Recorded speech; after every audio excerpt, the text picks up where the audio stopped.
Silver price manipulation. We know it's real. I've documented it many times on this channel. But there is manipulation to the upside, and then there's manipulation to the downside. And what is the motive behind this manipulation to the downside?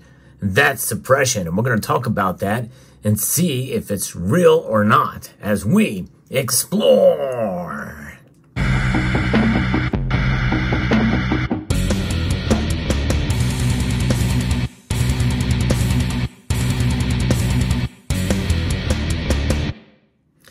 More so than ever before, I am more open to the possibility that silver's price may be suppressed.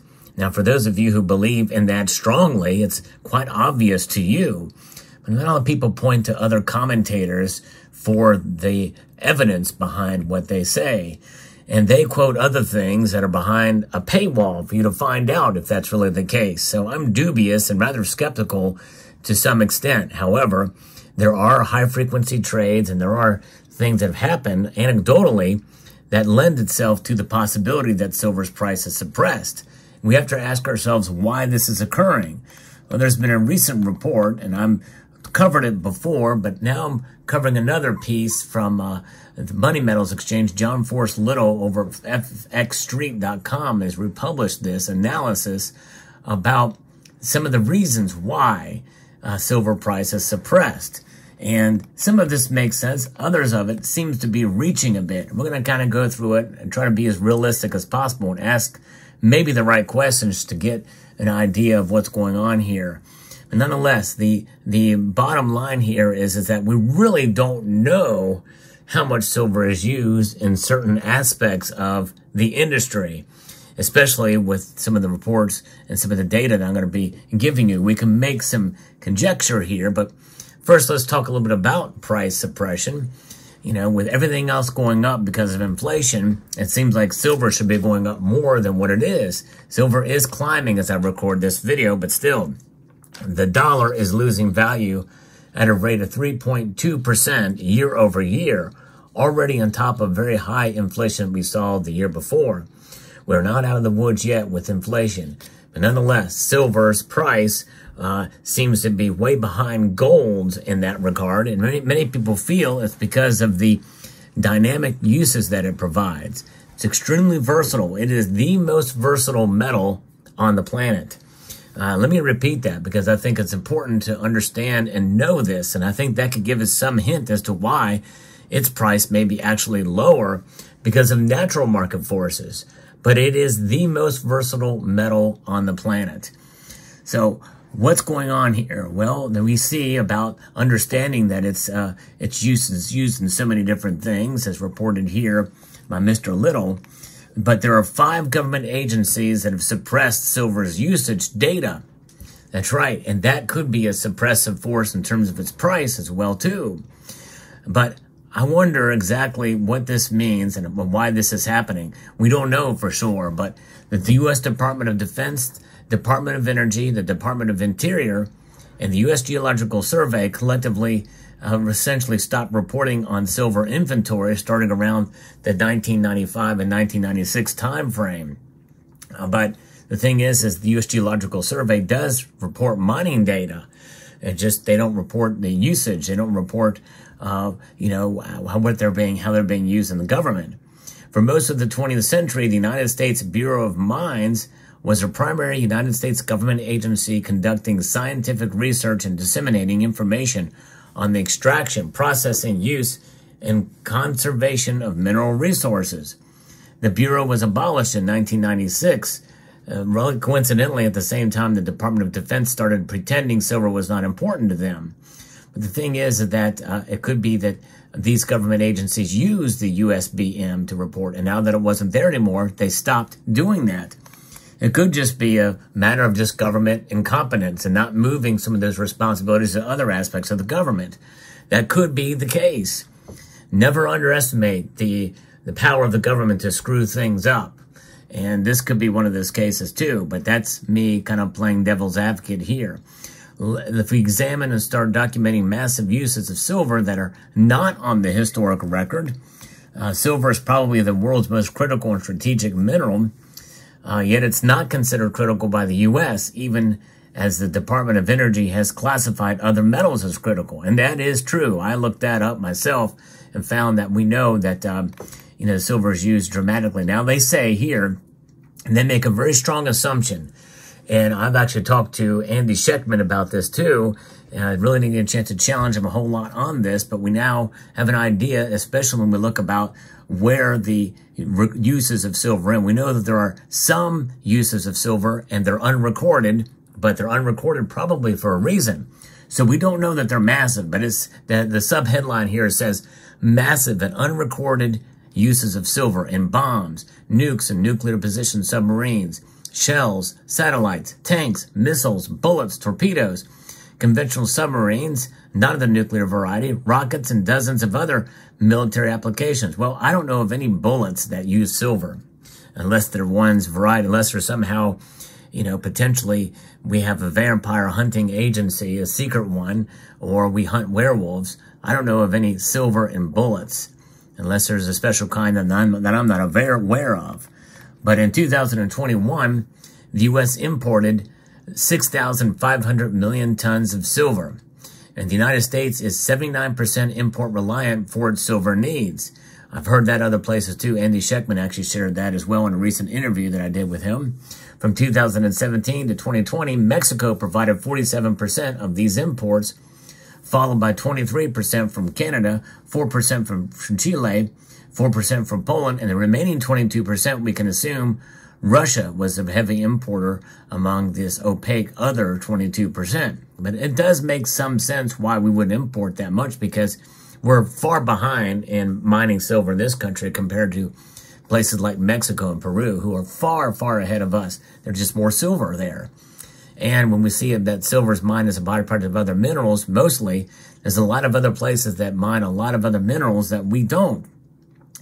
And we know we have the 2023 final critical materials list published by the Department of Energy has determined the following are critical for energy. And I've gone through this list in a prior video too. Guess what's not on that list? Silver or gold is not on that list. Is there a pattern here? Potentially, but maybe not necessarily. There could be a very good reason why they're not on there either. But what is one of the last things a silver investor learns about silver? How necessary silver is used in industrial sectors. That's one of the first things that a silver investor learns, including energy systems as well too. So in fact, just more than half of it is used in that regard. And that could be the answer to this, is to see if this is a reality or not. But before we get there, let's talk about silver and a nuclear power generation, because silver is pretty amazing for that use.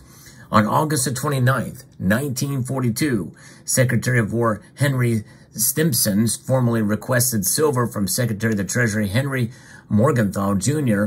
The silver was then processed into silver wire and transformed into large coils, which played a crucial role on the uranium enrichment process. I've actually shown some of that silver wire. I refer to it as silver hair because it's very, very fine. I showed it on this channel back in the early days of this channel. It's actually used, and it's pretty amazing to see that. And I wish I would have saved some of that or bought some of it. It's pretty wild to see, and amazing to run your hand through it because it was so fine. And it just felt like kind of like a thread, but it was actual pure silver. It's pretty amazing. These coil strips were transported from New Jersey to Wisconsin by rail, typically in shipments consisting of 6 sealed rail cars, with each shipment containing about 300 coils. To ensure their security, the coils were continuously guarded, with 3 armed guards accompanying them in a dedicated caboose on each journey. At the Alice Chalmers Manufacturing Company in Milwaukee, the coils were unwound and interconnected using silver solder to create larger reels. The larger reels were fed into a specialized machine, which wound them around the steel bobbins in the magnet casings. Between February of 1943 and August of 1944, 944 magnets were wound, each containing approximately 14 tons of silver. That's amazing. And this would amount to over 400 million ounces of silver. So during this, following this, During the global nuclear arms race, nations conducted a total of 2,088 atomic detonations, each utilizing a conservative estimate of 1,000 ounces of silver per blast. That amounts to 2 million ounces of silver vaporized during the nuclear test alone. In fact, we just had another recent nuclear warhead test in this country. A lot of people really didn't know about it, but it did occur. Yes. And so that's 2 million ounces of silver that are pretty much gone. But the thing is we're assuming that 1,000 ounces of silver were used for the bombs themselves. We really don't know that because I think it's top secret. And that is my point here.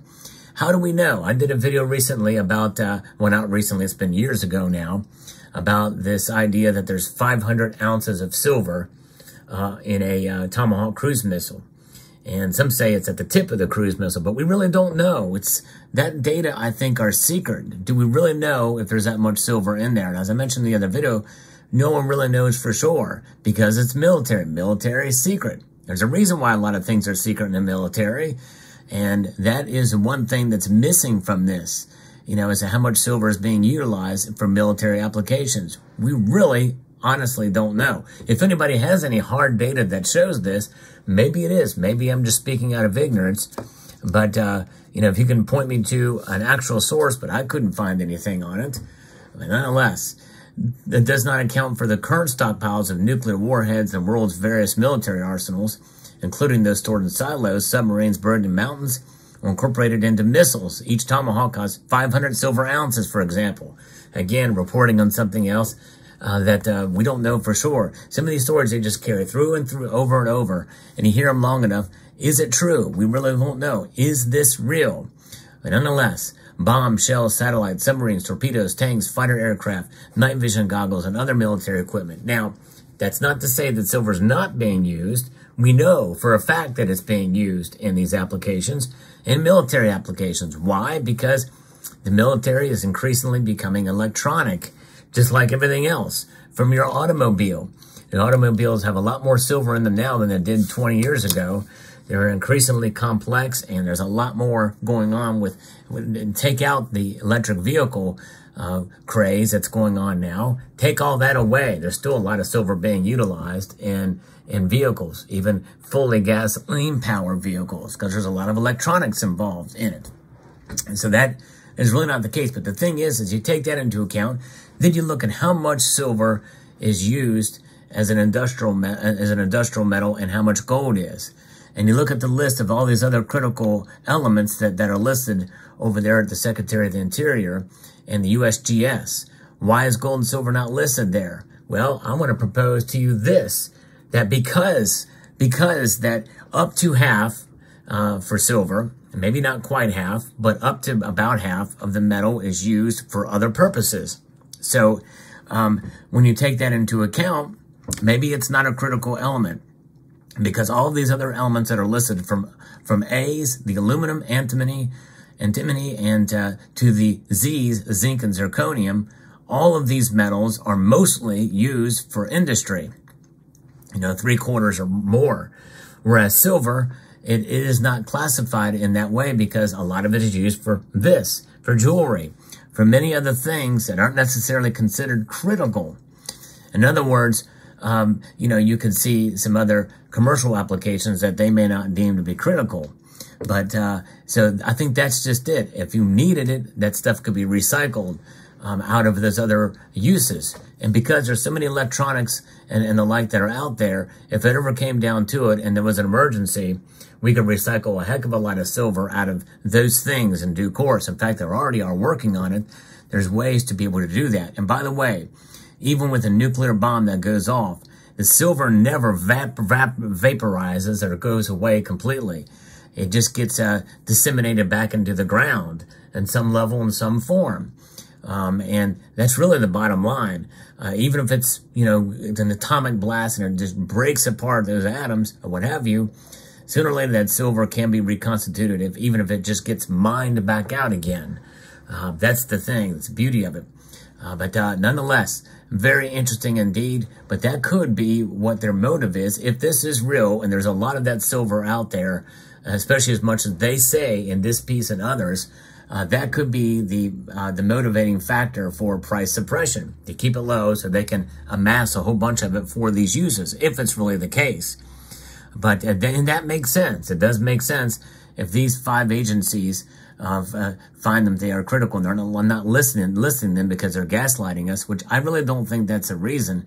But that is a possibility in the military angle. And the critical angle on this as well, they don't list it so people aren't going to stack it or what have you. Same thing for gold. That very well could be the case. I'm not ruling that out per se, but I still think there's more information is needed for us to come to that conclusion because the idea and logic behind it. But let me know what your thoughts are down in the comments section below. Hope you found this video informative, insightful, and educational. Would like to extend a multitude of gratitude to each and every one of you for taking the time to watch and to encourage you to please rate, share, comment, and subscribe.